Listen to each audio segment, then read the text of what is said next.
Welcome to another one of our exciting industry talks. Today we're going to welcome Mark Breakspear to the show live from Port Moody, and I'm live from Coquitlam. So two 40-year-old men living in the suburbs. So this is going to be super exciting.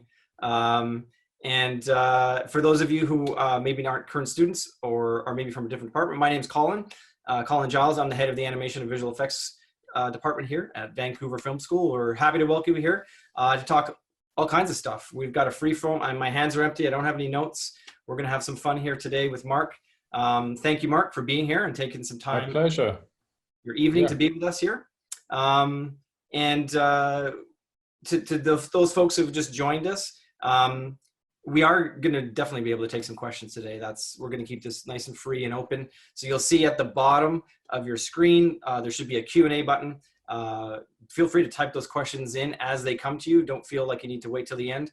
We'll probably take 20, 25 minutes with Mark here as we ramble on, and then we'll get to your questions. So get those piled up, and anything you want to know, be prepared for Mark's answer is all I got to say about that. So Mark, welcome. It's a real pleasure to have you here. Mark's, resume, IMDb is too long to list here, but you'll recognize all kinds of different amazing shows, amazing feature films. And currently Mark is the visual effects supervisor at Sony Pictures Imageworks here in Vancouver. Mark, thank you for being here. Hope you're doing well. And we should start, of course, by the fact that you have a much nicer accent than myself. I sound like a hoser and you sound like someone who was born in Oxford, England. Maybe we'll go through this part of the talk where we kind of go through the usual, like, how did you get here kind of thing. I know that's a couple decades to get through. But maybe just talk a little bit in very Cole's Notes version, how you got from Oxford to Vancouver, British Columbia.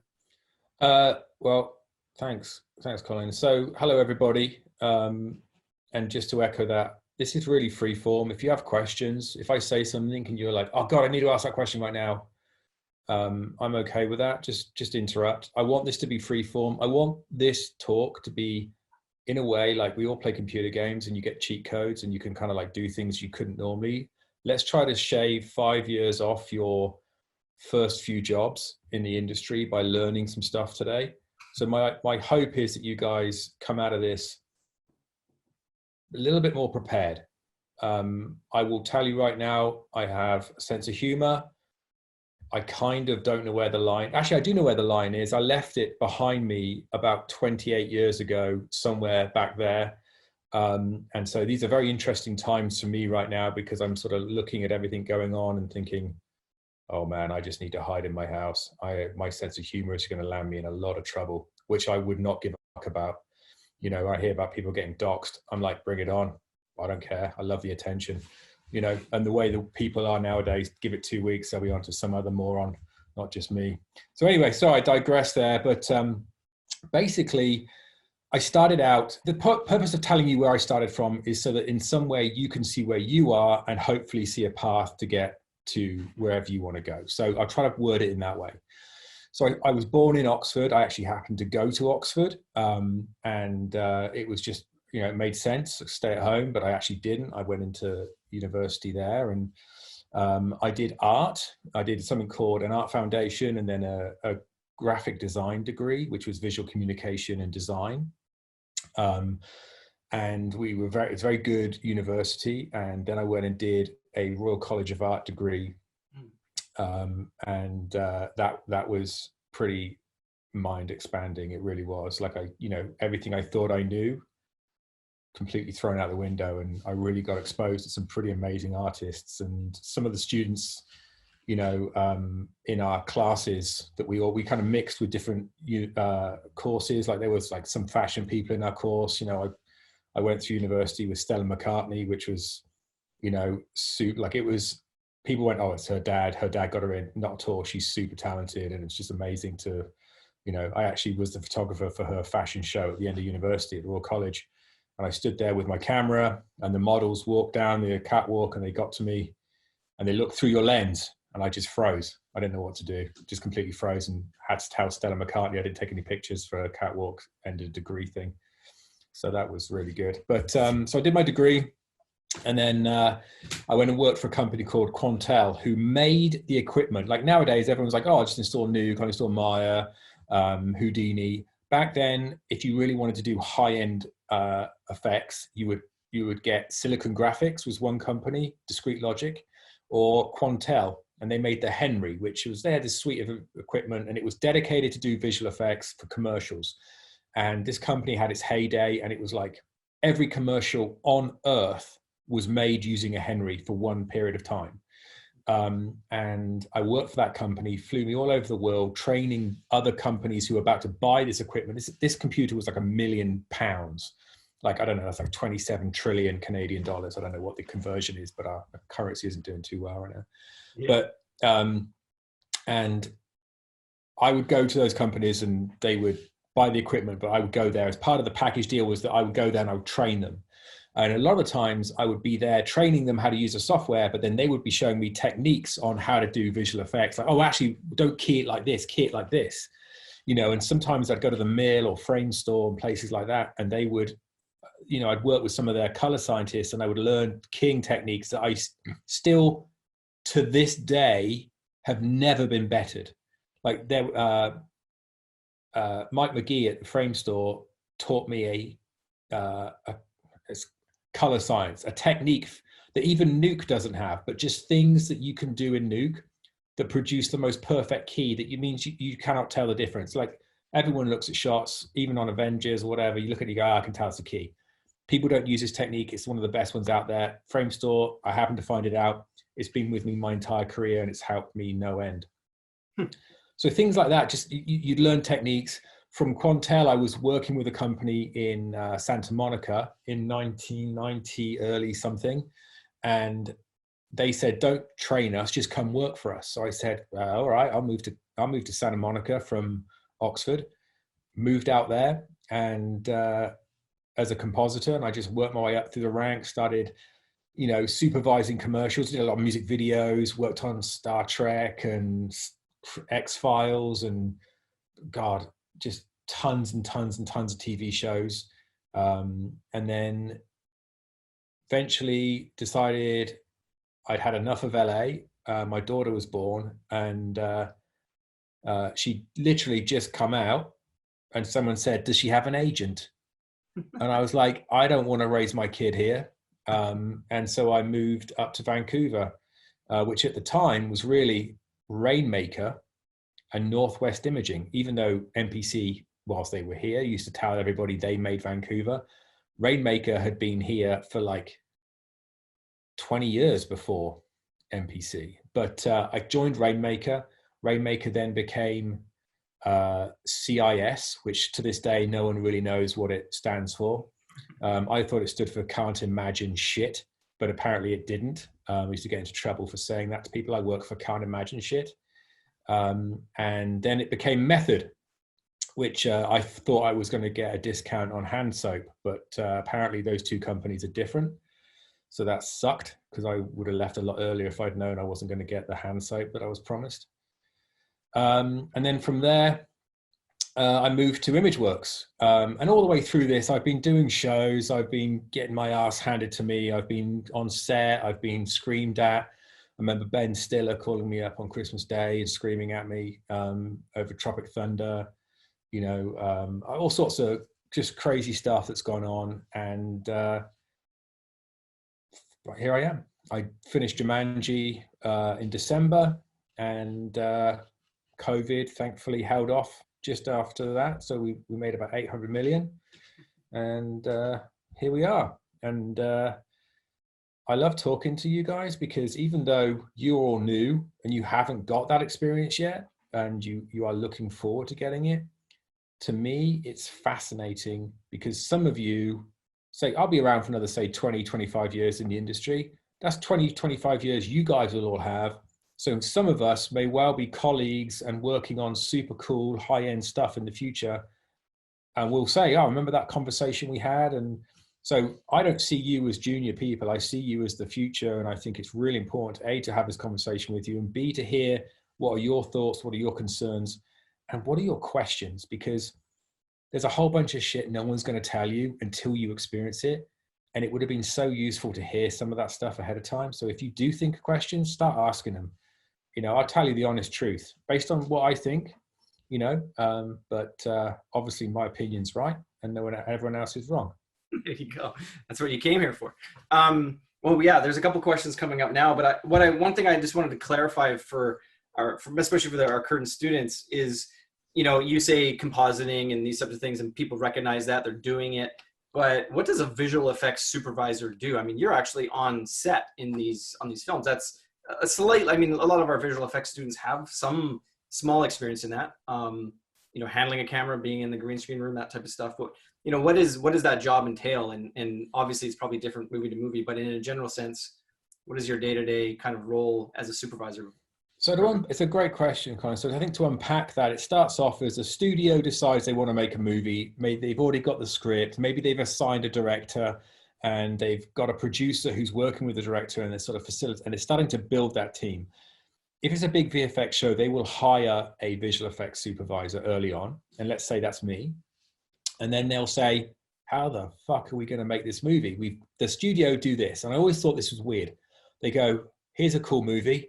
Let's release it on this day. Go ahead and make it. And you're like, well, you've decided when it's coming out, but you haven't decided, you know, what it is that you're making and how complicated it is. But it's an interesting process and it works. Like movies come out every single week. So it does work and you always make your deadline, but you have to work and be a certain person in a certain way to make that happen. And so a VFX supervisor, I work with the director. And the director will say, this is how he interprets the script or how he's written the script often. And I will say, well, okay, so you want to see this? Hey, what about if we do this? Well, we have a creative conversation. We get into the creative and I bring my ideas and try to work with the director so that she can get whatever it is that she wants in her movie. And I'm really focused on that relationship with the director, whilst behind me and with me are my team facilitating whatever it is we try to shoot. So the shoot, I always want people to understand, the shoot is an execution of a plan. The shoot isn't where you go to decide what movie you're going to make. A shoot is planned out so that you know what's happening on what day, and everything you need on these big movies has to be pre-designed and done. What you do prior to that in pre-production is plan everything. That's where everything's open for business. You can change your mind, change things, come up with some cool ideas. Everything when you start shooting is execution of the plan. In other words, you don't go onto set and start saying, oh, you know, it'd be cool, let's turn this into this. Now the director can do that. And to some extent the DP can. And just to break all the rules, sometimes I can say it. But for the most part, every department is there to just execute the plan that you've prearranged. Most sets cost so much money. If you go back to when Tropic Thunder came out, we were burning about 800,000 US a day on set for that movie. A lot of that was people that just looked after Ben Stiller, as far as I could tell. But it was an incredible burn rate. And most movies are in the 400 to 600,000 US a day on the, you know, we're talking the big movies burn rate. And so you end up, you can't delay. And the first AD will grill your ass if you delay the day and you're not organized. And you do that once or twice.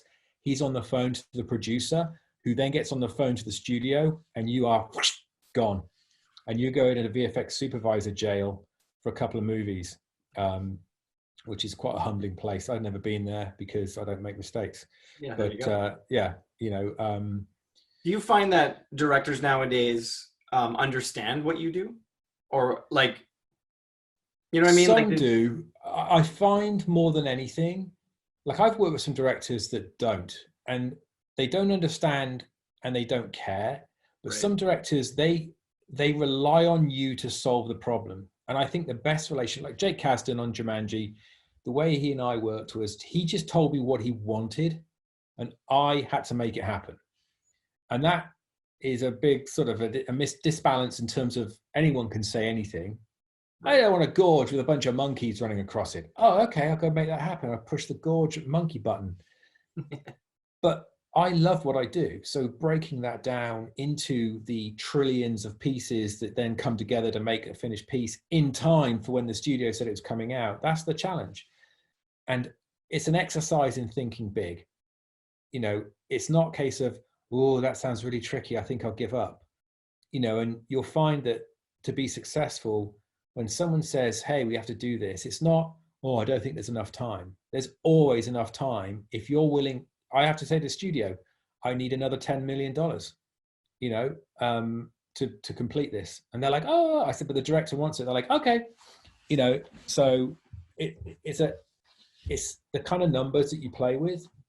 You stop, you know, it's tough in normal life because I'll find myself going, oh, I'll go buy that. It's only 100 grand. Oh, wait a second. It's my money now. Right. You know, so it's like you start, you know, losing sense of it. Yeah, I'm going to have rodeo work the weekend. Oh, that's $300,000 extra overtime. Oh, okay, whatever. You know, oh, I think I'll go buy that thing over there for the Tesla. Oh, it's 60 grand. Oh my God. You know, it's like my own money, so it's different. But you have to have an appreciation of the finances as well. Mm. So it's kind of, yeah. Like, I mean, I guess more of a concern to you and your team then is just time rather than, I mean, time and money go together, but yeah, if someone's asking for a gorge full of monkeys and they're only giving you a week to do it, then you're going to get a certain version of, you know, the same monkey repeated in a reuse of a TV show's gorge, you know, that kind of stuff. Is that something that as a supervisor, then you have to, I mean, I would imagine that takes up most of your time trying to, you know, communicate back and forth between studios and the expectations of a director, the expectations of a studio, and trying to essentially educate everybody else, going like, you can't, the movie you're trying to make, you can't get. Yeah, I mean, there's a lot of stupid Muppets at the studio of people that are on their way up because they knew somebody, and it's in every industry. But I find that when you're in a room, somebody that's already made it, they don't need to show off or impress somebody. So you get a very honest answer. The director is not trying to impress the studio. They're just trying to make the best movie they can. So is the producer. But then sometimes you'll have, you know, sometimes the studio, one of the associate producers who's trying to make a name for themselves comes in and is like, I think the monkey should have 2 heads. And you're just like, I tell you what, why don't you go over there and go fuck yourself and I will do the job I was hired to do. And you have to have a little bit of, you know, growl to do this job. You can't, otherwise you're going to get walked all over, because they're not saying they want a monkey with 2 heads. They're just saying, I had an idea so that somebody could see that I had an idea. And I said it so that my boss said that person spoke. So, and it's just a weird thing. It's like, I would rather you just had a light bulb that you turned it on that symbolized you had something to say. It was stupid, but you didn't say it, but you had the light bulb on just long enough so we know you have a light bulb, but don't speak. Let's just, you know, let's get this movie made. There's a famous saying, this is not the hill to die on. And some of the students will be people that will just want to die on every single hill. Like, oh my God, this is the most important thing ever made by any student ever. No, it's not. It's forgettable and will be this anchor of embarrassment as you go through your career if you work that way. So let's do the best work you can at the time you're doing it, but then know that, you know, unless you get hit by a truck, you're going to get a chance to do it again. And you can work on the best movie in the world and it just gets pulled apart by somebody. Yeah. You know, not that this was the best movie, but Peter Rabbit, that movie came out, got crucified because they made some joke about nut allergy. Yeah. Because somebody somewhere has a nut allergy and they wrote to the studio, and Sony is specifically, you know, had a very sort of sympathetic reaction to that. And, you know, they changed a whole bunch of the movie to accommodate for that. And I definitely shouldn't be a studio person or a director or a producer, because I would just laugh in the face of people like that. I'm just like, I don't care. I've made a movie. It's not real life. Yeah, you think this movie's real life. If it was a documentary called You and Your Nut Allergy, then that would be something else. But it's not. It's called pretending. Yeah. And I think people have forgot that pretending, of course, North Korea didn't realize we were pretending with the movie The Interview and hacked our company. And basically there's like 7,000 credit cards in my name now being used in Wuhan or somewhere. I don't know. So whatever. I mean, it's yeah, the lack of creativity that you face is an obstacle. Like I remember working on Ren and Stimpy, and we got a note literally that ducks don't have teeth. And I was like, I mean, you just have to kind of walk away at that point and go into a mad place just to get over that kind of stuff. But I think, that's the kind of, there's a question here actually from Patricio, is what are some of your major challenges that you have overcome throughout your career? And people is probably one of the most major challenges you'd ever have to overcome. Yeah, I think one of the hard things to overcome is definitely the politics and learning to play that game. But the good news is you're not thrown into the deep end. I mean, some people might be, but you want to avoid a job that throws you into the deep end of visual effects, because it is the analogy I would use is this: those water slides at parks, and the physics, they've been worked it out so that you aren't going to fly off the end to your death. Visual effects has not had someone work that out. Visual effects is a water slide where the edges is just a flat surface, and it goes to 50 million miles at like this angle, and you can fall off the side into a pit of razor blades and hornets at any point in your career. So it's better not to put yourself in a place where, until you're experienced sliding down that thing, to sort of get too far ahead. So I think one of the hardest things is the politics, and it's better to think. I always say this to students, and I live by this mantra, though my sense of humor is now, I'm able to bring my sense of humor out because I've got the professional background and the experience that supports it. But if I was just cocky like this on my job interview for my first job, I would never have got into the industry, right? So my advice is start every conversation with anybody you meet, whether it's in visual effects or not, but in life generally, with how can I help you? Very simple. How can I help you? So when someone comes to you, a difficult client like Ben Stiller, I use him as an example, but there's plenty of clients that have like wanted me dead at 3 o'clock in the morning because they detect one pixel is slightly wonky on some shot that I haven't even seen yet. And so I'll say, hey, Ben, I hear you. How can I help you? Let's solve this problem. And it deflates his anger, because he can't put his anger sticks to anger really well.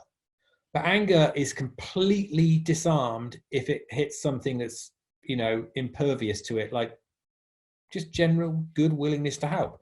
So anger sticks to anger. And if you get angry back, Ben Stiller's going to get angry back at me, and then we're in deep shit.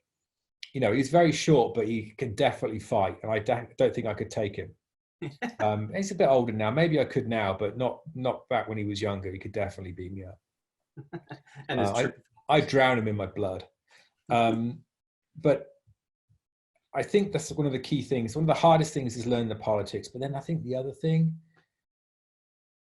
is your personal life, because this job is not friendly to your personal life. But I will argue that if you want to succeed in life, because as far as I know, this isn't Space Invaders. At the end of life 1, I don't get life 2 and then life 3. It's game fucking over at the end, whether you're into religion or not. As far as I know, I haven't been convinced yet by anybody that there is anything but dead for infinity time at the end of this. And so I want to believe, like everybody, that there's something else, because why would it would suck if it doesn't. I'm going through the entire world as a simulation right now. I'm going through that thing, and I'm enjoying that thought right now. I'm trying to hack the simulation and see if I can and manipulate some stuff. But so far, I haven't been able to fly or walk through walls.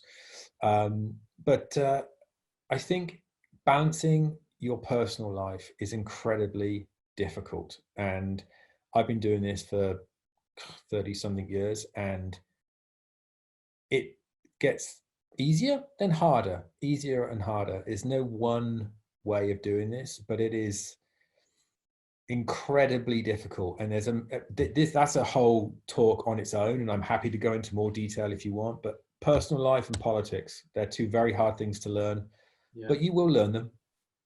Yeah, the hard way sometimes. Yeah. Well, and on that note, Alexander asks, what was the most unexpected thing you encountered when you were first starting out?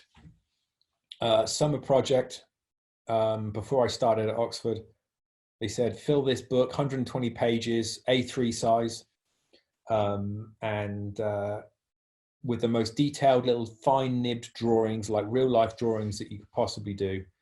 So I spent all summer drawing these frickin' drawings, page after page after page. I had the fingers of a meth addict at the end, all blackened from ink, not from meth, we'll hasten to add. And we got to university on the first day and everyone is looking at each other's drawings. These are some of the best drawings I've ever done in my life. You do 120 of anything that take time, you are going to learn. And some of them were great, some of them were okay. I looked around the room, I'm like, I'm better than that person. That person's drawings look like a idiot with a brown crayon. That person's Leonardo fucking da Vinci. I'm going to get crucified by this all the way through college. I'm in the middle. And then the tutor walks in, Catherine Averton, I remember her name, you know, and she looks at us, she says, has everyone done their homework all summer? Everyone's little black fingers holds up this just portfolio of work. And she says, okay, follow me. So we follow her to go do the review, and we walk down this corridor, and it's Oxford. So we walk out into this big open atrium. It's like a greens with this beautiful old 800-year freaking wall everywhere. And right there in the middle is a giant oil drum. And she says, everyone throw your work in there. So we had to throw away some of the best drawings any of us have ever done. And she stood there and I was the other side of the fire from her. And I threw my stuff in and I remember her saying, lesson number 1, your work is not precious. Get used to throwing away anything and everything whenever you need to. And that to me was like I'd just been born. And it has stayed with me my entire life. And I try to bring that out in others. And I know it is a challenge to be able to throw away clutter and bad ideas, because not every idea you have just because you're creative is a good one. Right. And sometimes the best ideas are built on the bones of thrown away other ideas. And I also get, it's like going to the gym, throwing away bad ideas. You get good at it and better the more you do it. And then you start working out, oh, that's a bad idea. I'm not even halfway through this bad idea and I know it's a bad one. I'm not going to finish it. I'm chucking it out now. That's really, really useful. So that was something unexpected. There's plenty of other ones. That's good to have, it's good to have that early in your career too. Like, harder to learn that now where you can push back, but back then that's formative for sure. Yeah. I just noticed here, Jules said, go into more depth with common problems that we could encounter with industry affecting personal life. Yeah. So the hours can be brutal. Bigger companies and certainly westernized companies tend to honor a fairly predictable work life. The last 3 months of any project, you're probably going to be working weekends. You'll do a 10-hour day, it goes to 12-hour day, then it goes to a Saturday, and then it turns into a Sunday as well. You have to have good communication with your significant others because it's going to happen. And if you can say no, but it's like learning, it's like working and training to go to the Olympics. And then when you get to the Olympics, you decide, I don't want to run. I don't want to do the sport that I trained to do. And you don't do it, which is your right, but then that's fine. But don't do it. Don't take up the spot on the Olympic team that someone else who wants to do it will do it. And they try to make it like big companies like Sony do a great job of managing the hours. Like there's always going to be someone who thinks the world owes them a living. Oh, I'm so unfortunate. My life sucks. I have to work all these hours. Wait a second. You just spent the last 6 years trying to get into this job. And then you do some overtime and you're like upset. Like, give me a break. You know, on Jumanji, the last 4 months of the movie, so from about September, October, November, December, I worked 7 days a week, every single day for 4 months. And I did 20-hour days for 4 months. During October, in the middle of October, I had some heart problem that put me in hospital for 2 days. I still kept working. The studio still kept calling me, even though I'd been sent to hospital with a heart attack, everybody thought. I lost 50 pounds in weight in those four months. I was having like hallucinations. I didn't sleep. In the 4 hours I wasn't working, I wasn't sleeping. I didn't eat for a week, one of those weeks. So I am experienced. I know what the fuck is going on. This stuff creeps up on you and takes over your life. Like I would love to take a student with me as like just follow me around on a movie. Yeah.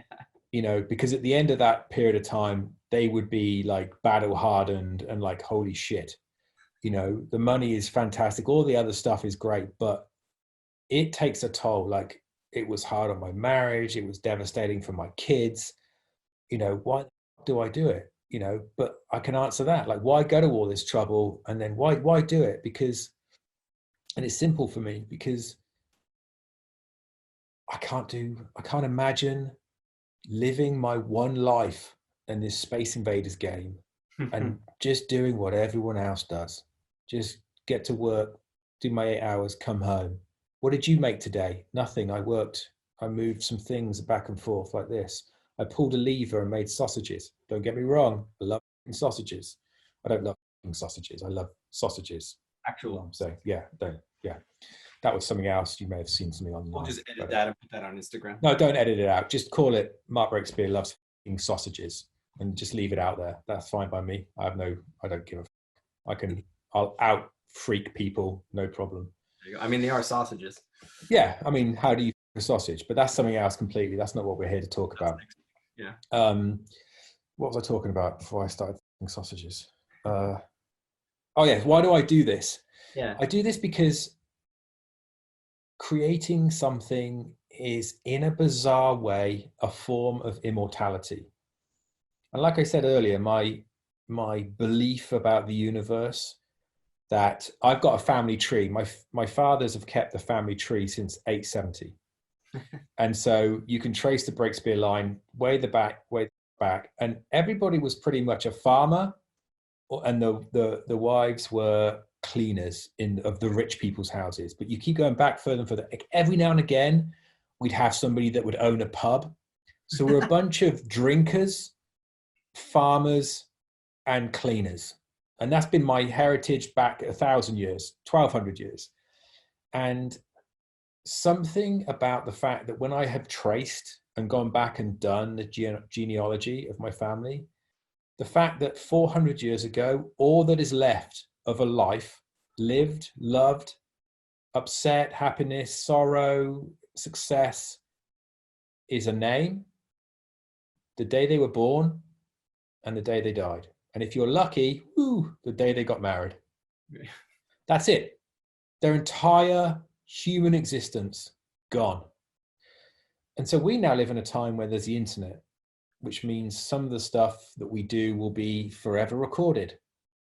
And back when I was first started out, it was film. Film is forever. I always coined that phrase, film is forever. You know, when I was working hours, I would say, we have to understand that ahead of us is an infinite amount of time. At some point, somebody somewhere is going to do a student paper on which students at Vancouver Film School tried hard, and whatever software, computer system, time traveling, whatever, they'll be able to look back and work it out, because nowadays everything is recorded. Everyone doesn't realize, like, you know, when you're scrolling, when you're on Instagram, when you stop scrolling on Instagram, they know, and they see an ad you haven't got to click on the ad. They just know. I mean, it's just, people don't realize. I've been in meeting rooms where the stuff that we do to capture people's attention, quite honestly, is worse than I think anything anyone has ever done, ever. I'm like, holy crap, people are worried about this. Like, they have no idea what Netflix does. They have no idea. It's fascinating. And so I just think that there is a form of immortality that comes from doing this that is worth the sacrifice in order to have something you've made last forever, whatever that means. As long as it means something, it's worth nearly dying, starving yourself, not sleeping, having tough relationships. There is something in that 5,000 years from now will come to fruition. So playing the long game. Yeah. Someone will scroll through and stop at your name. Well, maybe they'll just be moved by a movie I worked on, not even my name, but just something I've done will last. Yeah, you can. Yeah, how many times have we watched a movie that's, 50, 60 years old, or even 8 years old, especially now. I'm watching movies again for like the 50th time, and there's a reason why you watch it for the 51st, right? So there's something in that yeah, that's awesome. It makes the struggle worth it. And assuming that we haven't scared anybody off, I guess we could get to the more obvious questions here that would come from, the student body here, and maybe I'll try and combine them a little bit. Yeah, just jump in. And Sotero are asking like what skills or attributes make a junior comp artist stand out the most, in a studio or in a demo reel. And there was another one similar, which is basically like, when I start out, how do I, make myself hireable and interesting to other people in a position like where you would be going, hey, you just got out of school. I'm willing to give you a chance on working on this film. Yeah. Well, I would say, I mean, there is an interesting answer there. And how do you make yourself interesting to other people? You be interesting. Mm. And I ask a lot of students or a lot of people coming for interviews when I've done them. So what are you interested in outside of visual effects? And if I wrote photography, computer games, music, and drew a circle around that, 95% of people would fit in that bubble. Right. Every now and again, I'll talk to someone that says, I play chess, or I like gardening, or I'm into astronomy, or, I like to build trebuchets and throw pandas into the ocean. It's like there's some interesting thing that someone does. And I think interesting people are fun to work with. Mm-hmm. And I also think you have to be able to have a conversation. Like, I understand a lot of people, international world it is, English might not be their first language. And that doesn't bother me. English is my first language, and I happen to have been born in that part of the world where I didn't have to learn a language that is the thing I want to work in. Mm. I would have done. But communication is often more than language. It's body language. It's what you say with your actions before you even open your mouth. I can tell within the first, I think, 20 seconds of talking to somebody whether I'm going to hire them or not. That first 20 seconds. Now, I could make a thing. I could go, I don't think this person's worth it in the first 20 seconds. And I could change my mind as the interview goes on. I don't close the door by any means, but you do get an impression that over time you start to trust, because you realize, I know this person's not going to turn it around. I got a reputation at Imageworks. If you get interviewed by me and you get through, then good on you, because I am a tough interviewer. I don't do a lot of talking. I make you do the talking. I'm not interviewing.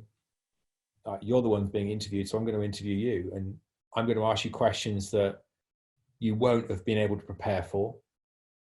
That's going to get to the heart of your strengths, the heart of your weaknesses.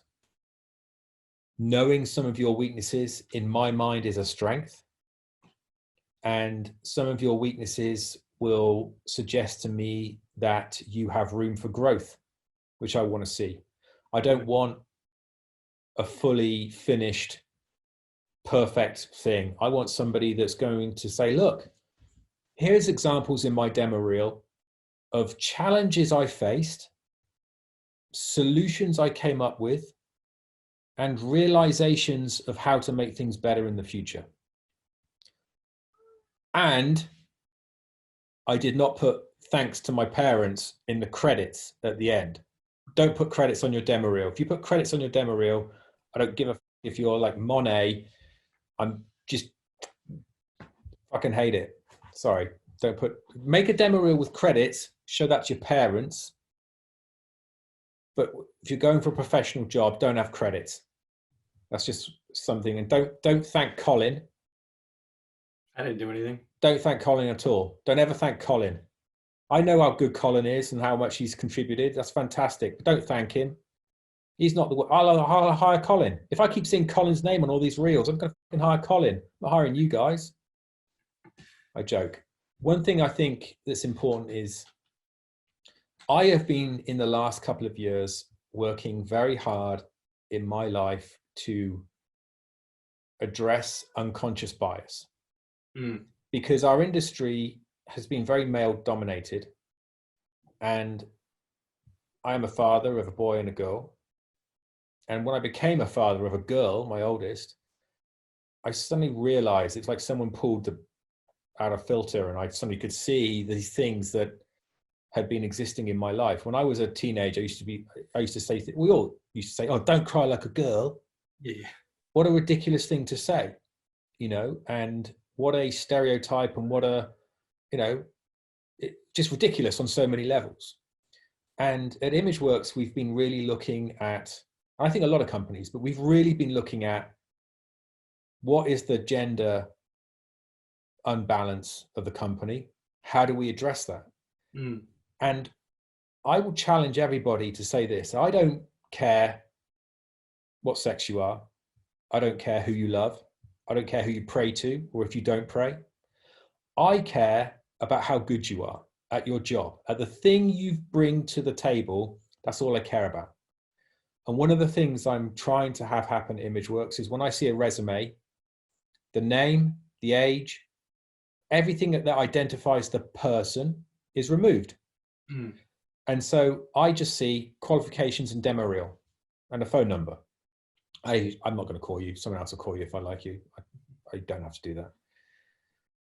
And that to me is incredibly important, because as much as any of us try to be a good person, we all carry unconscious bias with us. Right. Some that we are subtly aware of and some that we're not. But I think that rather than try to hire more of one type of person, which I don't think is actually a solution, I think it's about talking to you guys, all of you, like I say, whoever you are, and trying to get you to understand the world you're going into so that you can tool yourself to be strong in that world. I think that's the critical thing for me. And so, like I say, I don't care where you come from, whether English is your strong language. When you show me your demo reel, I want to see that you care, that you see something in the universe that you need to be involved with and create and develop. That is critical to me, and I don't see a lot of that. I see a bunch of spinning cars, spinning Dungeons of Dragons figurines, and I think to myself, wow, you could have bought something with that $28,000 instead of this.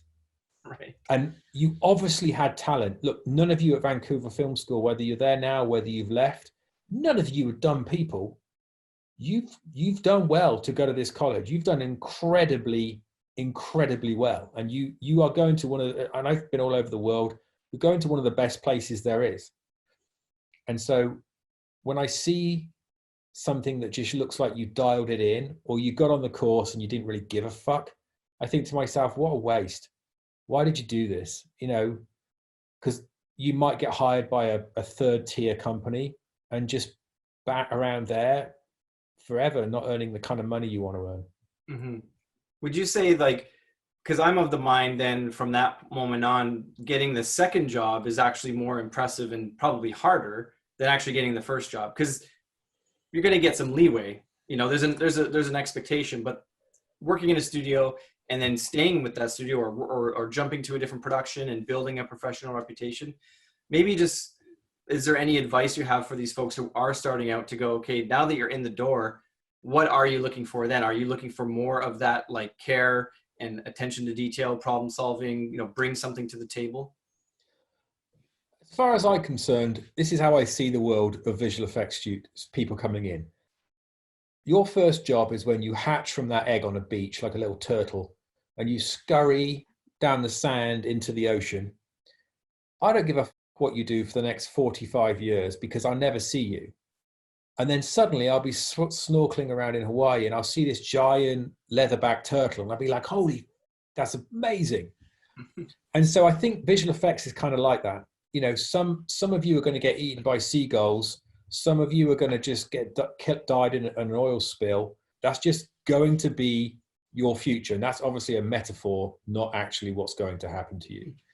I think you have to understand that the first job you get, if you get the first job, congratulations. That doesn't always happen to a lot of people, but you'll get that job because they're like, we want experience, but you don't have experience to get the experience. So how does that work? Well, it just, something happens. One of the really good tricks that I found to get a job is to be really good at what you do and to have a good demo reel and to work hard and have a good work ethic. And that's where I see the participation in this thing go, it drops down. I don't want work ethic. I want to try hard. I did this thing because it was easier than doing law. You know, I get it. A lot of you just like, that is a DOS. I don't want to fucking work hard. I'll get a job. I have a friend who knows somebody. Well, guess what? Eventually that friend works for me and I won't have you on the project. So be really good at your job and I will elevate you. I will bring you up. I will help you. I will tell you why we're making decisions, why your shot has gone on hold, why we're changing something that you've been working on for 3 months. I'll have that investment in you. But it's really important, I think, when you have that first job, keep your head down, just work, go in every day. How do I help you? Find somebody that's really good at the thing you want to do, offer to help them. Hey, I'll stay late. Do you want me to pull roto for you? Do you want me to just go in there and do some hand animation? Like, what can I do to help you out? Like, what can I do? I'll help you. I'll help you. I'll help you. Squeaky wheel. You know, just keep asking to help people. It's about an attitude. I've worked with people that are really talented and they're absolute assholes. Right. And I just think to myself, you're 50% of what I want. Yeah. Somebody that is 30% talented and 30% nice is better than a 50% genius and a 0% talent, like, asshole. Right. To me. So I would rather, and here's the thing, every day, focus on the things you're worried about that you don't quite understand. Like if you're a compositor, try to learn every single corner of Nuke. One day I sat down and went, okay, went through Nuke, but back in the day it was Inferno, and I mapped out on a wall like every single option and button and where it led to, so that there was no corner I hadn't been to inside Inferno. And then I went through and I ticked off things as I learned what that thing is. I ticked it off and learned it. And then one day I'm working with a client, and I used to be like working away, client sat behind you. That's something that doesn't really happen now. You guys are quite lucky and in a way unlucky, but be working away and the client would, you know, say, could you just do a quick thing? And they would make something up on the spot. And if you don't know how to do it, because they're paying 1,800 US an hour, it's sort of like, it's terrible. You look terrible at your job. And so one day I remember thinking, oh, wow, I actually know how to do it all. I don't mean everything. I just mean on this machine, what it's being used for, I can do everything it needs to be done. Right. And I suddenly just started enjoying my job, and then just focused on doing a better job and not just panicking. Oh, please don't ask me to do this one thing. Please don't ask me to do this thing I don't know how to do. Get over your fear. Everything you want in life is the other side of fear.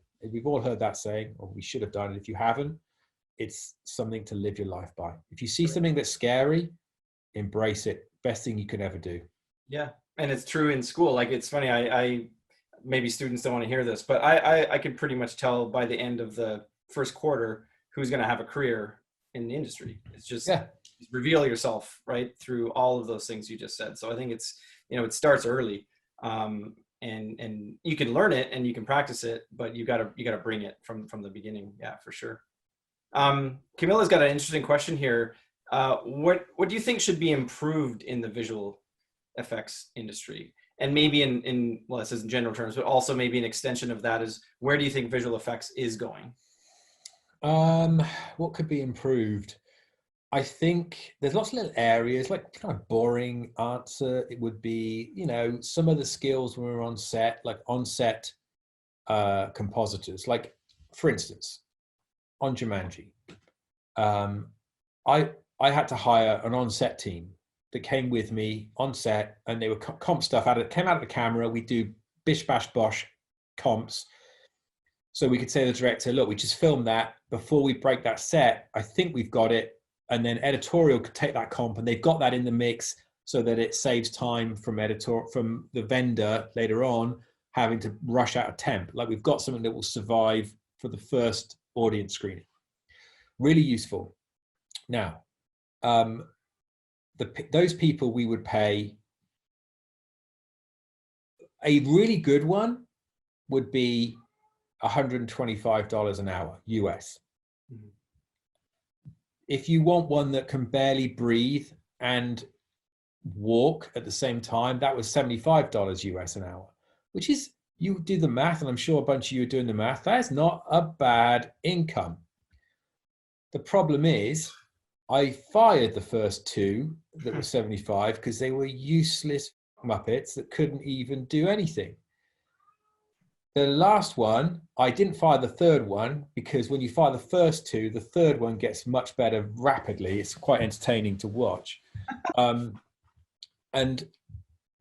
the people, some of the compositors we have at Imageworks that were working as a vendor, my legs got all tangled up in a wire down here. I may just suddenly turn blue in a minute and die, but don't worry about it. I'll just work it out. Some of the compositors that we have at Imageworks are of such high caliber that if I was to hire them on set, I would easily be okay. I'd be okay to pay them $200 an hour. Start working out that math in terms of an income. Now, these people are working 10-hour days, probably 12.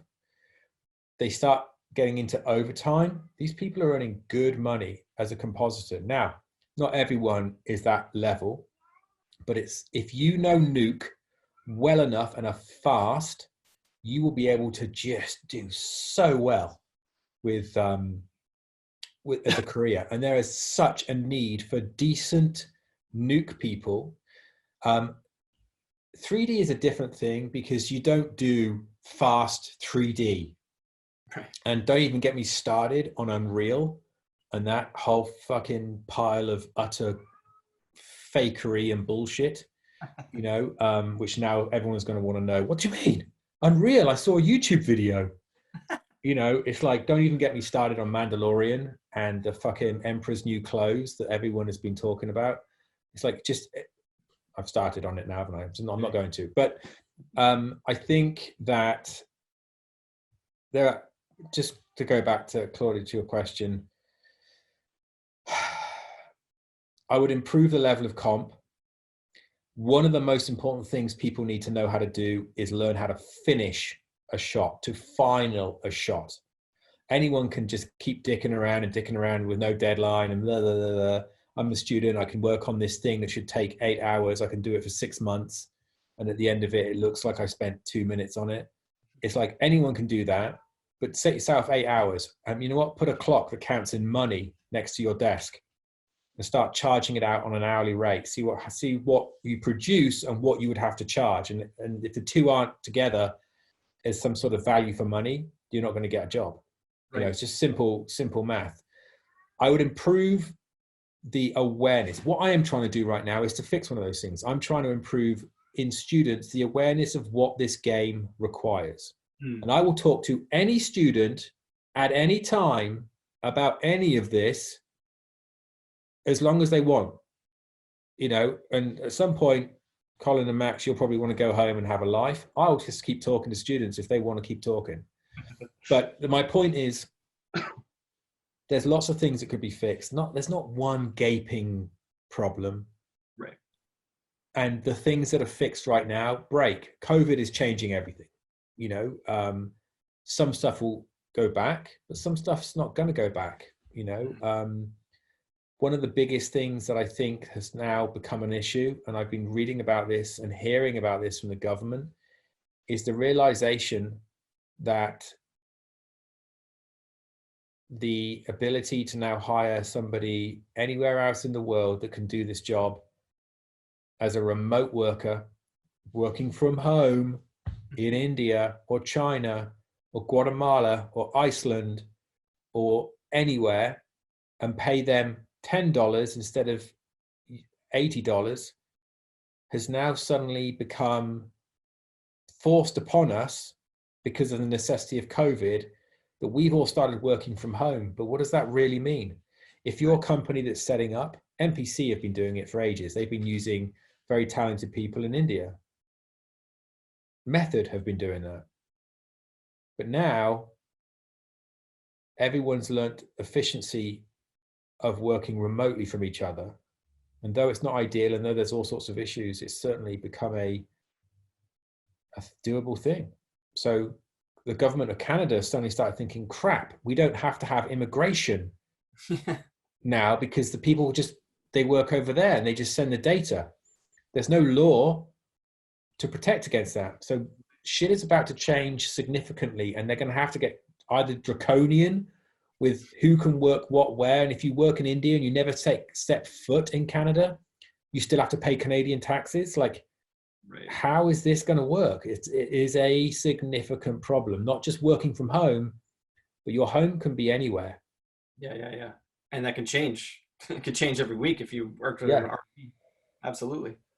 Well, I wanted to talk a little bit about you specifically, Mark. And so there's a couple of questions here, which are good. These are good ones. I'm not going to lie.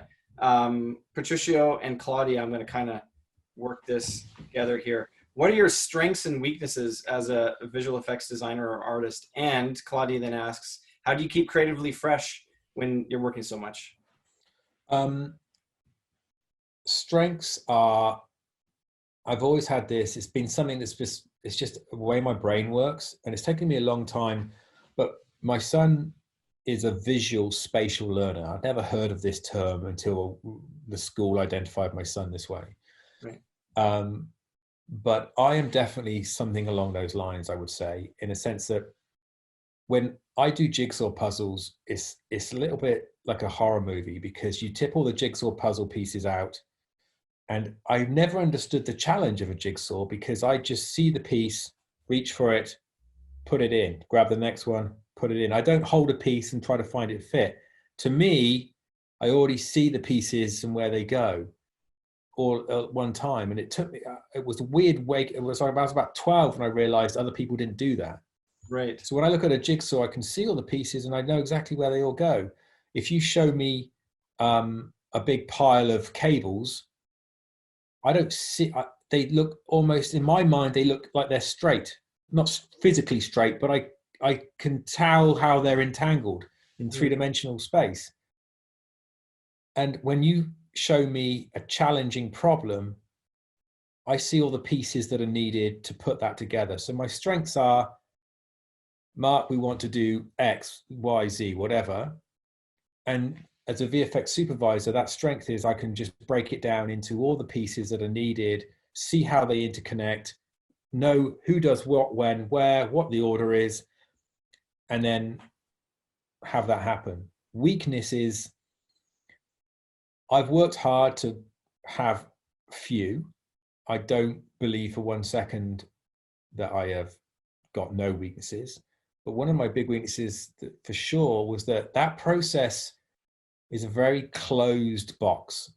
So if you do not have the ability, like I think I have, to do things a certain way, I have to rely on people to trust me that it's going to work. because I can't really explain sometimes how I know this will fit in the time that we have. I just know it. And so a weakness is I have to learn how to explain that to people that don't have that understanding. And that's something that is solved two ways. Firstly, you learn to explain better. And secondly, you do a whole bunch of projects that don't go tits up, and you don't screw over a studio, and they start to trust you. They're like, don't worry about Mark. Goes off into his little Rain Man world and he does his thing. And then you get a movie at the end. It's fine. Don't worry about it. Needs another 10 million. Yeah, just give him 10 million. It's fine. You know, it's like that's sort of just this thing that they just let happen. So that was part of the answer. What was the other one? Oh, what do you do creatively when you're so busy? So those of you that are visual people, here you go, look, saw stop. I am massively into woodworking. I just bought a laser cutter.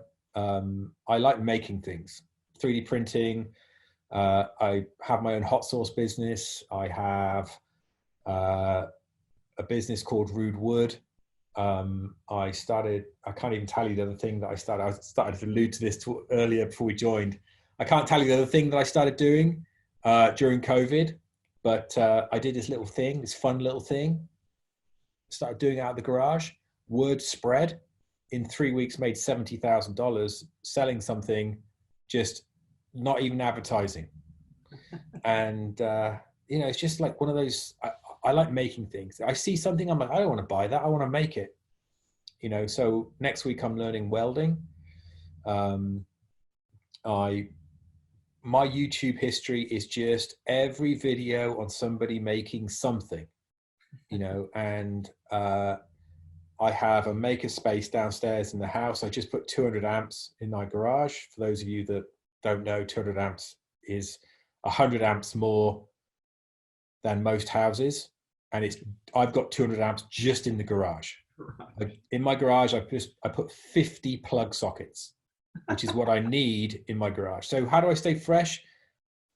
The world will give you free education if you learn how to use these. So I stay fresh by constantly seeing the world in a fresh way. Like there is nothing, like there's not a place on this planet that cannot inspire you if you learn how to accept to be inspired. It is truly like, I love hanging out with people because I can take them and they're like, no, I'm not really good at this. And at the end, I'm like, come and hang out with me in my workshop for a few days. Let's make something together. And by the end of it, you will believe in yourself in a way that you probably never thought you ever could. That's awesome. I mean, that's really what, you know, this profession is built on. When you bring that energy back into a studio or to a project where you're like, all right, no matter what's going to happen, you're going to try and just make it happen and work together on that. Yeah. Plus, if you know how to make things, when you're talking to other departments, you don't come up with harebrained ideas on construction things. The construction people just look at you. If you want to be disrespected on set, don't know about construction, don't know about making stuff, because they'll just look at you like, you stupid computer nerd. Because they don't understand what you do. Like on set, honest to God, here's the thing. There is nothing we can't do in visual effects. There is nothing. It's just time and money. And if the movie's big enough, they'll find enough money, but they won't give you any more time. And you can then find the best company. You don't try to do a shitty job because it's just fit in the deck. Just do the best job and ask for the earth and go from there. And when you realize that we can do anything and that it's a team sport, not one person is going to have everything dumped on them. Well, that would be me. But most people, I never throw people under a bus. Like if the director doesn't like a shot, that's me. If the director loves a shot, wow, that was you guys that did an amazing job, right? That's how it works. But most people are the other way.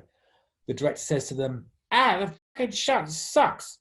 And the supervisor will go, no, well, Weta let me down. Weta didn't deliver. Weta didn't understand. Blah, blah. It's not Weta's fault. I'm the VFX supervisor. It is my job to VFX supervise. It's actually cleverly put into my job title what it is I do. So if Weta didn't do it, it's because of me, not because of them. And so my job, and here's the other thing. So a lot of supervisors haven't come up through the artistry. They maybe were on set. They were a cameraman. They were a producer, and they've found their way into visual effects. Now, I'm not saying that doesn't mean they aren't good. There's a lot of really smart, credible, creative people in that world. But I tell you what, when you work for somebody that has been a compositor, been a CG artist, there is an understanding of the process, of the challenges, and there's also a language that improves the work and a confidence and a trust that is not there with the other ones.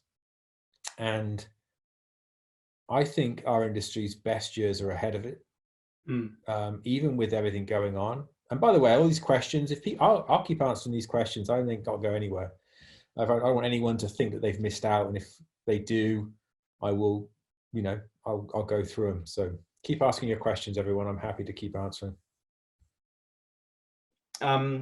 What's been the hardest project you've executed? I mean, you alluded to Jumanji. Is there any other examples of things that were maybe not emotionally or physically exhausting, but maybe technically, or something where you're like really proud of overcoming? Yeah, Blades of Glory. That was I don't know if anyone's even seen Blades of Glory, but but our age, you've seen it, but these guys, it's fetuses. Yeah, they seen it. I don't know.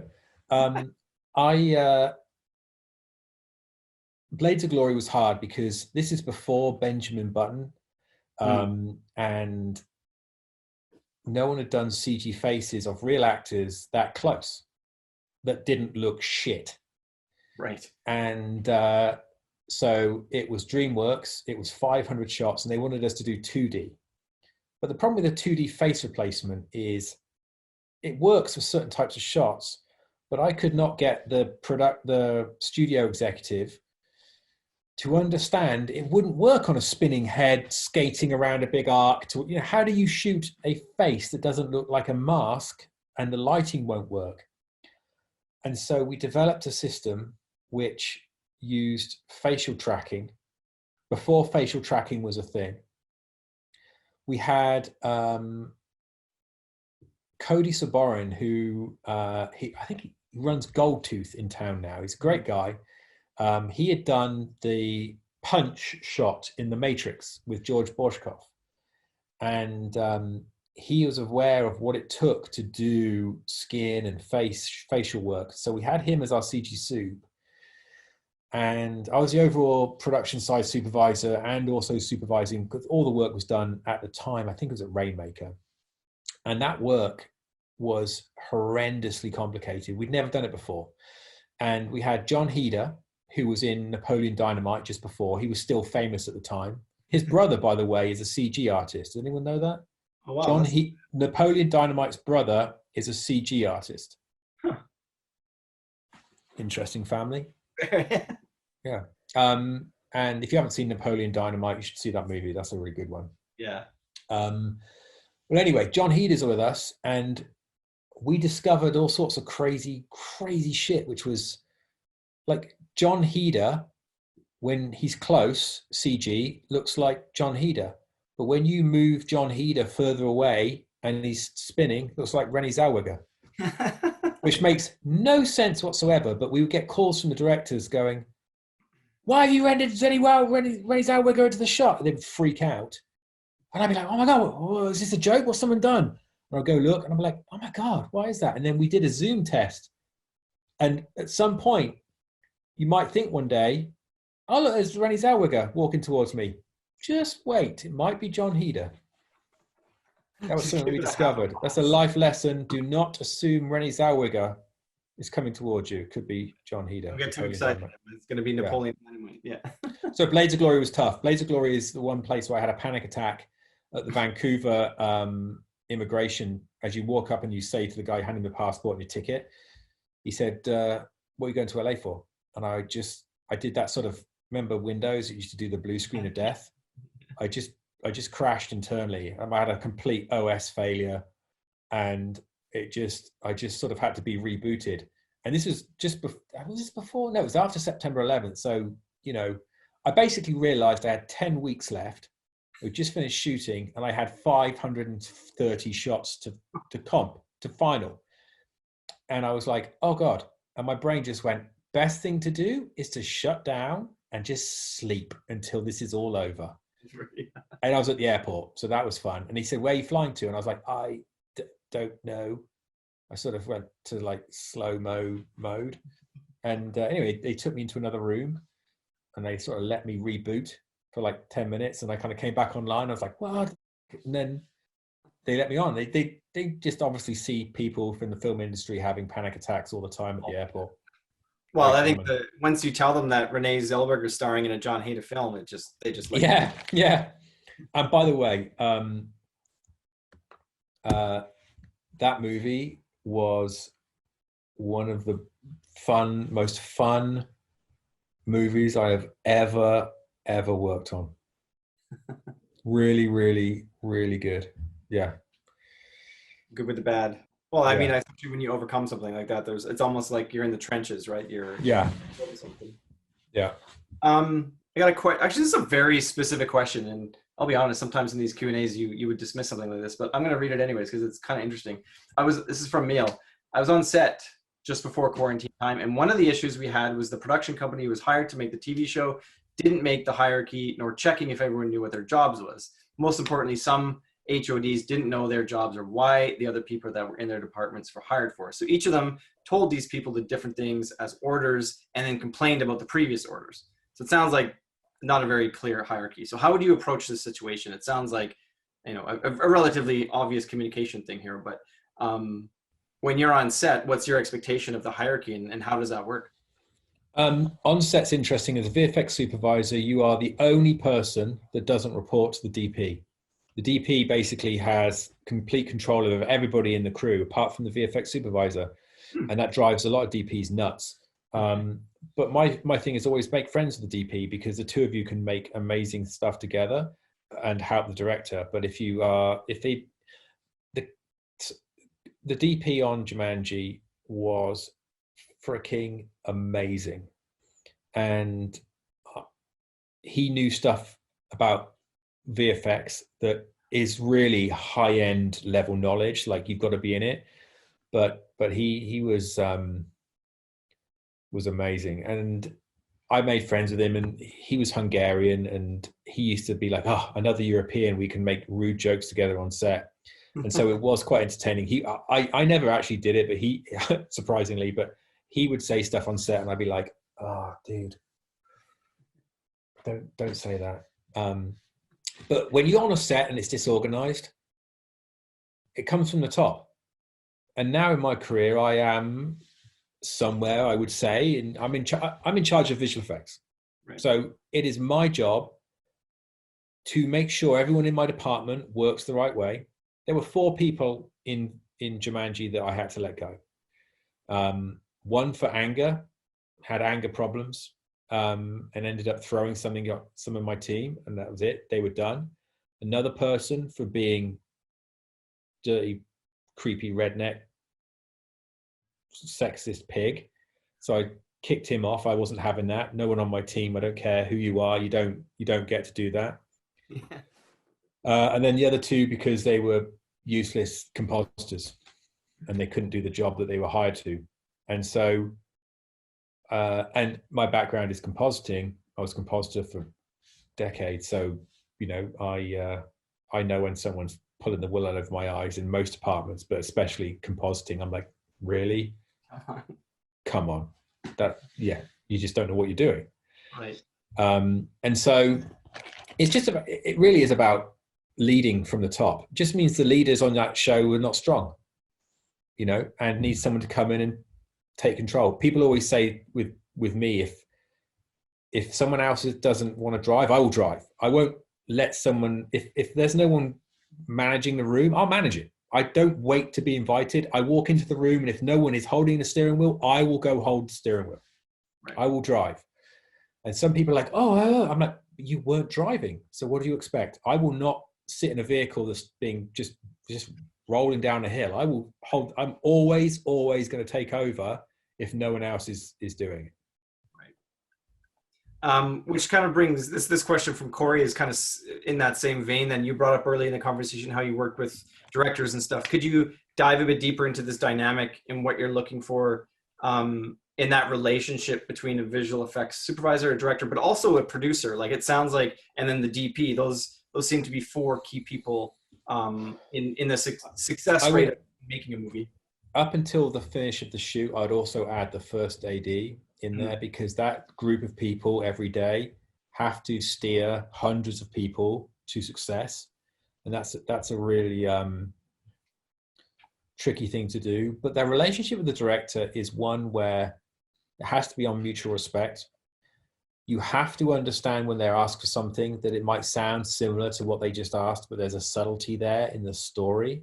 I spend so much time in editorial with the director and with the editor, talking about story and trying out ideas and moving stuff around and this and this, and then sometimes you just go, lose it, let's burn it, let's burn that scene, get rid of it, and let's carry on with something else. And sometimes you have to say to the director, this is not ready, but it will be there. It's never ready at first. In the last week it will get done. Jumanji had 1920 shots, and in the last week I had 1,100 shots still to final. And that's not because it wasn't organized.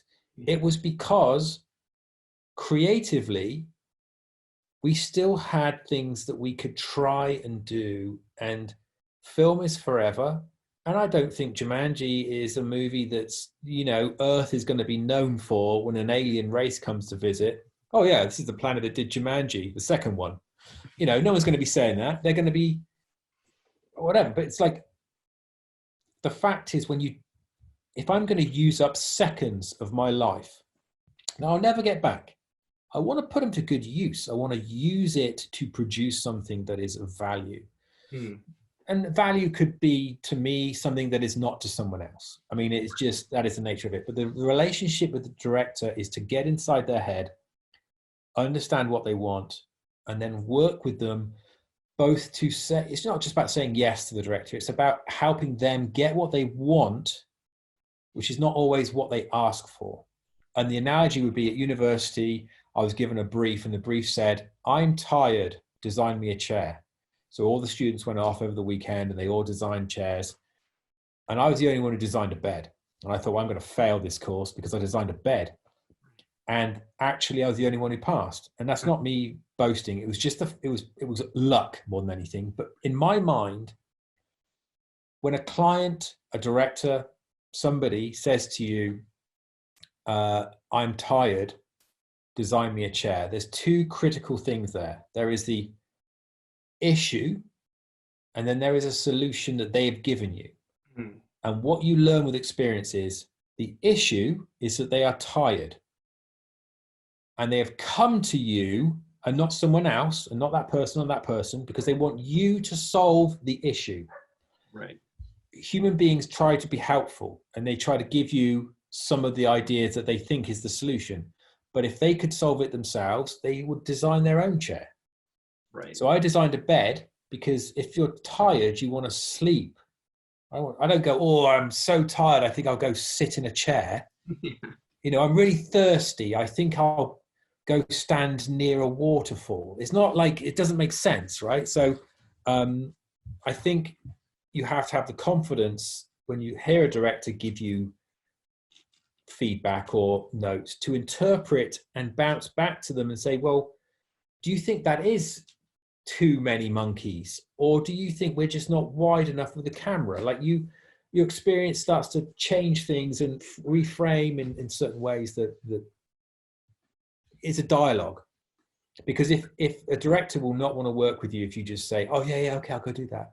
They do, because they don't have the solutions, and they very quickly will realize, and you never want a director to go, well, I don't know. I mean, I've told you everything I know. That's an awful place to be, because if you get into that place with a director, it means you weren't contributing.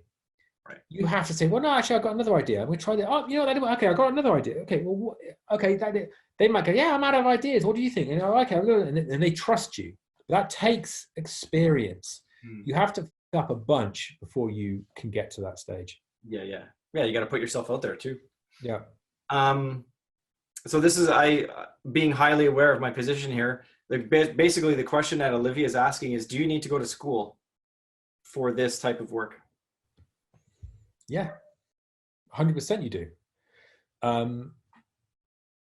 I'll tell you why. Because if you make mistakes in your job that you can make at university and learn at university, it is far better to make them there where the consequences are incredibly low than in your job where you could lose your job and not pay your mortgage bill or your rent. So the other thing is, when I went to Oxford, the lessons that I was told, the things that I learned it's a different world. Like, if you are so arrogant to believe, I'm not saying, Olivia, you're arrogant. I'm not saying that. I'm saying, if you are so arrogant to believe that you can learn everything there is to know about something in a vacuum without input from others, you will not do well. The visual effects is a team sport. And the most important thing that you get at university is a barrage of criticism, hopefully positive, because that is, for the most part, how it is. Constructive criticism on how to do your work better. If you want to be an artist and just produce your own stuff and you just be like, fuck you world, I don't give a fuck what you think about my work, that's fantastic. And some people make a living, and some of the best artists in the world were that way. But the things that have made the most money, the blockbusters and the top 100 biggest movies of all time, were incredible team sports. Right. You're not going to get that experience if you don't go to school. And different schools vary. Like, there are some bad ones out there that I look at and I'm just like, oh, don't go to that school, you know? And I sometimes don't want to say it out loud because there's people there, you know? But I will say that if you're the type of person, school is not going to make you a good artist. Yeah. School is going to expose you to an environment where you can thrive. But it's not going to grow you. It's going to expose you to all the elements you need to grow, and you have to do the growing. You know, people sometimes say to me, Mark, can you teach me to be a VFX supervisor this weekend? And I'm like, oh yeah, well, we could learn brain surgery as well on Saturday evening when we're done. You know, and it's just like, people have to bring it. But it's sometimes fantastic because sometimes people ask questions, and I'm not, again, this is not Olivia's question. I think it's a brilliant question. But sometimes people will ask a question and you go, oh, that tells me a lot about you that you asked that question. It's very interesting. Again, Olivia, not you, not saying you asked a bad question. I thought your question was brilliant because it is a good question to let you realize why school is important. Yeah. I liken it to, like, if you're going to learn how to swim, you can go on YouTube, learn the moves, go to the pool, and you can swim. But you don't know how good you are of a swimmer if you don't have other swimmers in the pool with you, right? Yeah, exactly. You wouldn't want a vasectomy from somebody that learned it off YouTube. You'd probably want to go to an actual doctor. I don't know why I came up with that. Yeah. I was a little too close to home there, Mark. Sorry. I'm going to let this one through because the person asking it is named Kat Helter.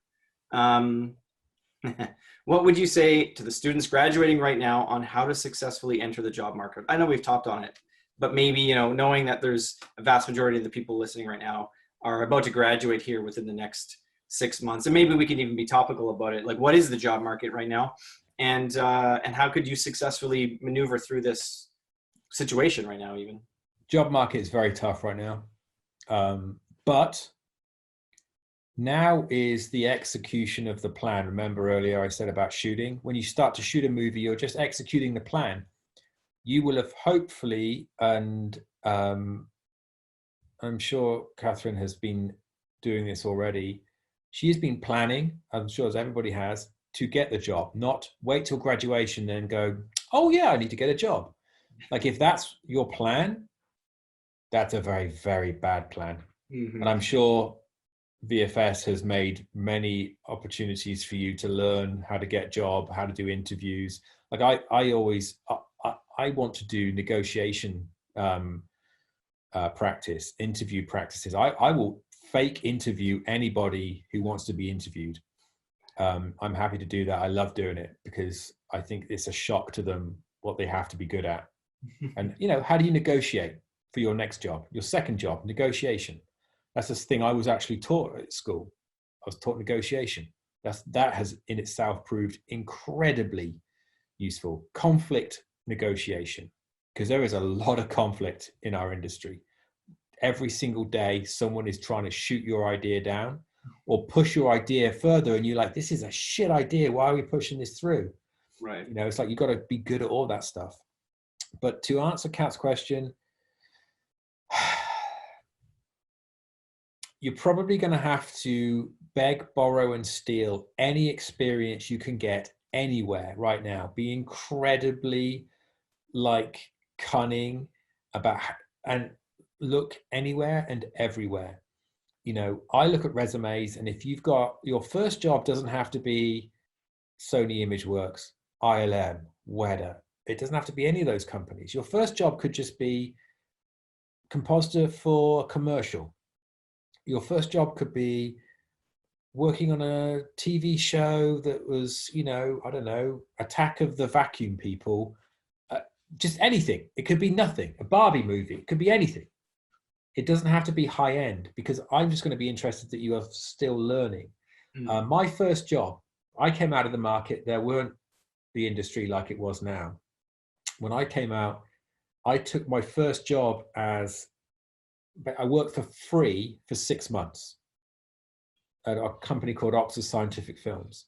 And don't ask me why, just was driven to do it, could not drive myself that way. That was just, I had to do it.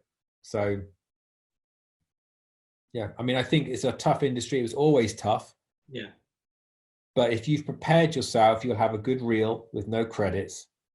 You'll have the ability to have a conversation about your work in an intelligent way that will inspire the people that are talking to you.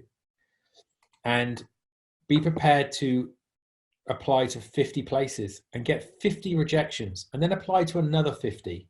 Be prepared to move. Be prepared to go to a different part of Canada. There's a lot of work in Montreal. If you go, oh, well, I don't want to leave my family, like there may be reasons why you can't, an ailing family, or, you know, you've got a reason why you really can't move. I understand that. But if you really can, be prepared to go to the other side of Canada to get that experience. It will train you as a person. It will be very, very good for you. Yeah, there's always studios in random places like Calgary and Winnipeg and, you know, Wawa, Nebraska. You just never know where they're going to need visual effects artists. That's for sure. Or any artist for that matter. Maybe a couple more questions here before my skip the dishes comes. I just being silly. Could you share how you work with production designers? Actually, this is I wouldn't have thought to ask this. This is a great question, Catherine. Are production designers involved with your work, and to what degree? Production designers, the one I worked with on Jumanji, it was brilliant. I think he was about 400 years old, and an incredibly nice guy. But I very quickly worked out that the only way he would respect you, if everything you had with him was a fight. That was the only way to have a conversation, was to fight about something. And he kept telling me about, he had just done Aquaman, which, you know, that's a great movie, he said, no one ever. And so he kept telling me, and I said to him, but Bill, everything's blue screen on that movie, like everything. You can tell, because in some shots they were just like, yeah, keying. Blah. They like didn't even try. I mean, there was some shots I'm just like, is this supposed to look like this? Like, it would have been better to leave the blue screen in the background than put in this background. Like it's so bad. It's water anyways. Yeah. Yeah. Like it was, I mean, I just found it I don't know, just, I was like, wow, this is amazing. Like, how did this get through? Why have people given me so much shit over a car comp on that movie that no one saw? And yet this fucking steaming pile of fetid garbage has somehow made $1 billion. Of course, Bill's like, yeah, made $1 billion. I know what I'm talking about. I'm like, well, there you go. There you go. I think if people paid for the movie on the way out, it would have made $1. Right. They said, I'm not paying for that piece of shit, but they take the money on the way in. So you lost your money before you see the movie. Yeah. I always said no more shitty movies would be made if you paid on the way out what you thought it was worth. Aquaman, $0. Sorry if anybody out there thought Aquaman was good. Please let me know if you thought Aquaman was good. I'm interested to never work with you. Let's do a raise of hands. Anyway, so what's the question again? Oh, production designers. So production designers, the secret is to mesh the technologies together. They are fantastic at concepts. Like, they're things of concepts. And sometimes they will overbuild sets that you then end up replacing. And there's nothing worse. But you have to build a certain amount of set to give the actors something to react and act in. But you don't want to build something too much. And so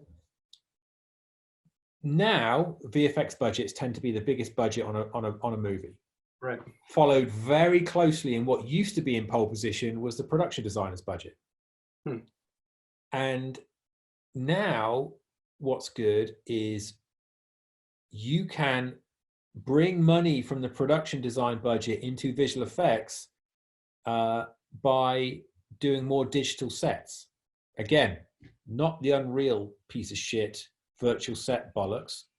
That's a whole other load of rubbish that do not fall for. Do not fall for the virtual set stuff. That's just horse shit. So Patrice, I liked Aquaman. Oh. I liked Aquaman. Good for you, Patrice. I appreciate you saying that. There's how to know if a movie, is there a way to know how a movie will be well accepted by the public, or is always a surprise? I'll come to that in a second.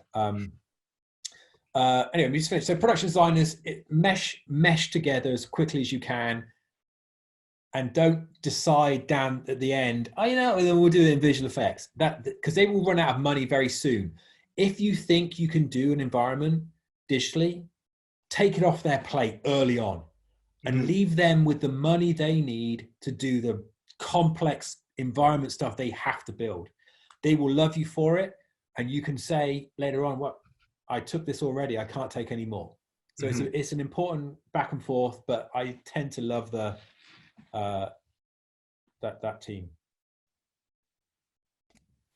So now the questions are coming in about real-time sets. I think we should do a whole other I will opus on that kind of stuff, because we've talked about it already, and I've asked you some very specific questions about it, and I'm excited to hear your word on it. But with time being what it is, maybe we'll leave it on this question, which I think is a nice way to put a pin on this.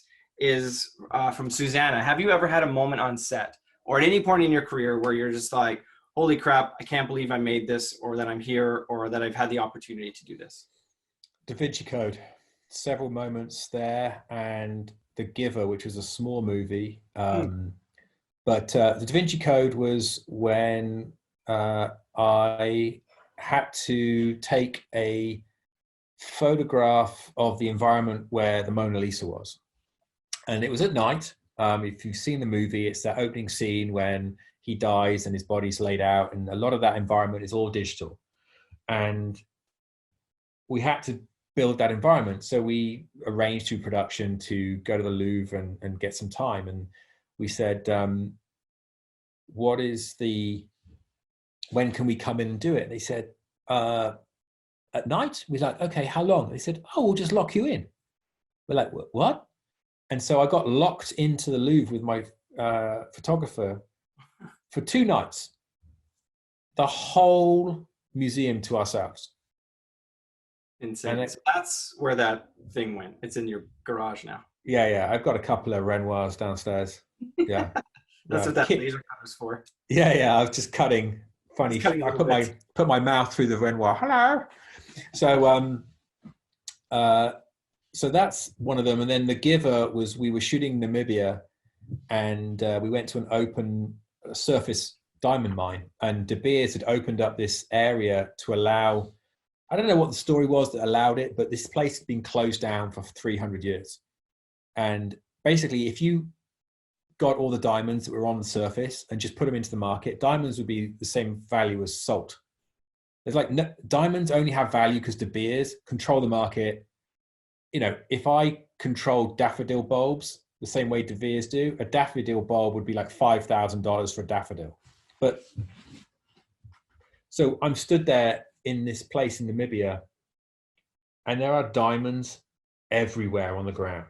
And I'm looking around going, if I went like this, I lifted that up, I'd have probably $300,000 worth of diamonds in my hands, anywhere in this location. And we were told if we drop anything, we have to have someone come and pick it up for us. We couldn't pick it up. At the end of the day, they dusted us off.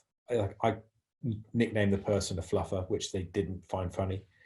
But the whole thing was just like, I've never seen, but it was the poorest people in the world protecting the richest of riches in the world. And I found that sickening. And I thought, having come back to Canada, where we see people that are on the streets, and, you know, I suddenly realized that the poor people of Canada are nothing compared to the poor people of places like Namibia. Like, you know, like, I know comparing people who are poor is just like, what's the point? It doesn't mean much. But I remember thinking, wow, you know, we've got it pretty good here in Canada. Yeah. We really do. Absolutely. Yeah, it's a charmed thing to work on things like that and have that kind of reflection. That's amazing. Yeah. Just one question has come up. I know you want to go eat some food. Red dot. When you, Patricio, you're like a question fiend. Good job, Patricio. When you talk about being able to see the blue screen of Aquaman, Aquaman is, we're going to have to do a whole talk on Aquaman. How is the best way to train your eye to see, in your words, that level of fetid shit? That's a good question, Patricio. So experience, time, and being human and having seen the real world is a great training ground for knowing why something is real. Then there's the whole science behind images and optics and how those things come together. Like, I would love to come there maybe, and we can put on a movie and we'll just pause it and I'll talk through all the stuff that I see when I watch a movie, and we just pause. And then you see this, well, this is because of this, and that is because of that, and this is because that person there didn't talk to this person, and therefore this was missing, and on the day they had to do this. Like, we could go through a movie, and I guarantee you, any movie with visual effects in, obviously, Gone with the Wind would suck. Actually, I had some visual effects in. And someone tell me where they want to meet, and we'll go do a movie review, and yeah, we'll, you know, someone who's got COVID come along and we'll share it, and it'll just be great. It'll be fantastic. We won't wear masks or anything. It'll be great. Yeah. I love that idea. That's Patricio, you just you gave us a great idea. James just asked, how did people get in contact with me? Is it through Sony Imageworks or networking? Do you mean you, James, or do you mean just studios? Because what happens is you build if it's just studios, it's just a portfolio. People know who did this movie. People tend to look at producers. It's interesting. They said to me, when I see a new VFX supervisor, all I care about is what movie they work on, how much money did it make, what was its budget? Because if you're a supervisor that worked on a movie that did well and made a lot of money and had a lot of money as a budget, you are used to juggling multiple balls and dealing with the big stuff. They like to work with people like that because it means that you can handle it. You know, if you've done a bunch of cool small shows, they don't really give a shit that a movie was cool or hip or whatever. They don't care about that. They care that the people at the top, they are making money. That's all they care about. And they want to produce a good product because that will make them money. And that is an important distinction. Right. So just delivering and having been able to back it up. Are you, maybe last question to me then is, without going into detail, obviously, where are you going from here? Like, what does your role in this sort of situation involve? And, what are people seeking out in you right now? Knowing that sets are kind of paused right now. I am actively helping design the rules for going back to shooting from a visual effects point of view. Visual effects is going to be taking a huge piece of the pie. I think maybe even Colin, you said it's like moving the vegetables around on a plate. You said this before to me. I thought that was very insightful. And that is what's happening.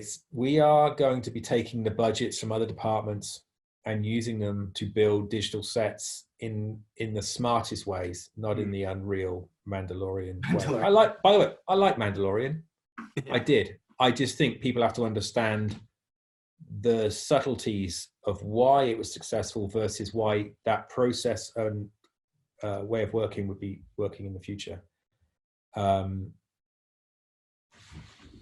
Olivia, I can't believe I'm asking this at the last minute, but about my school question. My mother refuses to let me go back to high school. Wow. I don't know what we can do about that. We'll call your mom right now. If this was a call-in show, this is what we'd be doing, Olivia. We would call your mom and talk to her. I can tell you right now, Olivia, that, and this is the same for everybody, if life is going to throw hurdles at you, it's thrown hurdles at every human being that's ever walked this earth. Overcome it. You're Olivia. You're the CEO of you. Your job is to maintain that business, to run that business, to navigate. Okay, maybe your mum's got a good reason. Maybe she doesn't. But negotiate, make it work. Yeah. It's not the end of the world. If other people tell you what is and isn't possible, this isn't the world for you. Yeah. And that's for everybody, not just for Olivia. Yeah. Well, that's it. That's what it all comes down to. That's possibly the most insightful piece of information and advice that you could get right now, especially in this situation, and especially for those of you that are students at the school or looking to be or have recently graduated. And, it's always a good lesson to learn for sure. Mark, you said at the beginning that, you would hope to help people launch 5 years ahead of where they could. And bravo, by all means, you've done that in the short amount of time that we've had. So thank you, Mark. What I love about this is I get to learn stuff too. So I've taken a whole heap from this. And if nothing else, I'm going to go and watch Aquaman finally, because I think I need to. Well, Colin, here's what I want to challenge you and your students with is I want to keep this going. Mm-hmm. Obviously, you all want to eat, whereas I have proven I don't need to eat for a week or sleep, so I can just keep going. But if any of you want to somehow get in touch or continue this conversation, I feel that this job has given me so much that it's my turn to give some stuff back. I'm going to be very honest with everybody, and very direct. When we can, Colin, let's set up something new. Let's set up anything you want, and let's do it. Let's watch a movie together, and let's pause it, and let's learn some stuff from watching a movie that we've all seen 1,000 times, and let's say this is what's probably happened here, guys, because that will teach you stuff that you will never learn anywhere else. Especially in if you watch like an ILM or Weta or whatever Sony breakdown and the nicely edited version, it's like that's not. Yeah, best one I ever saw. I think it was Angelina Jolie. It was Tomb Raider, and they interviewed one of the compositors at the mill, and he was sat at his desk, and he had beers and empty beer cans and piles of cigarettes, and he was smoking a cigarette, and they were trying to get an interview, and he's like, I just fucking comped it together. I mean, what do you want me to tell you? And they're like, but tell us about the rock creatures. He's like, CG did that. I just fucking comped it together. It's no big deal. And it was like the most brilliant break apart I've ever seen. That's amazing. But let's keep this going. Let's do a break apart. Now, one last thing, then I will shut up. There's that YouTube channel of those 3 artists that review other people's VFX work. Oh yeah. Stay away from how they word things. They are disingenuous on many levels. And I watched a few of them and then threw my old laptop out of the window because I was so angry at the way that they interpret stuff. Anyone can have an opinion, but not many people have an informed opinion. Knowledge. Their lack of knowledge to someone like me comes through. It can be, look at it as entertainment, but do not look at it as they have some expertise. It's yeah, it's fodder. Well, that's great. Let's do our own. I love that idea. I would love to pick sequences from films and have you go through them and really let our students know what worked and what didn't, and probably how they solved that problem or thought they did. Or I think that to me is a summer camp right there. I love that. Yeah, I'll do it. Let's do it. Mark, it's been my pleasure to speak with you again, and I really appreciate you supporting the students here and taking some time out, supporting Vancouver Film School. We look forward to using your insight to improve the students' experience as well. Fantastic, yeah. And Patricio, as you said, Scott, are you willing to review students' work? I certainly am when you get my name wrong. Patricio just lost 5,000 points. Slither in there, Patricio, sorry. Yeah, so that was there you go.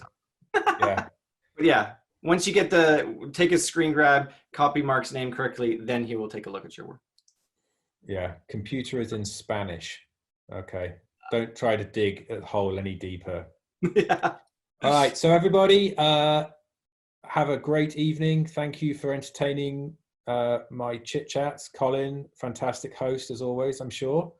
Max for helping me organize this. Vanessa, Evan, all you guys rock. Really proud of the work you guys do. And, your students are everywhere and doing well. The good ones are anyway. Exactly. Patricio, the ones that destroyed his career. Is done. Hopefully he's not gotten to term 2 yet, because we all know what happens after term 2. It's just yeah. That's right. That's right. I once walked up to Brad Pitt in front of about 100 really famous people and went, "Hey, Brad Pitt," and he went, "I'm Val Kilmer." So Patricio, I feel you, buddy. I've been there. There you go. If Mark can get over that, Patricio, you can get over anything. Yeah. All right. Okie doke. Fantastic, Mark. Have a great evening, and we will 100% do this again in the coming weeks. Let's reach out.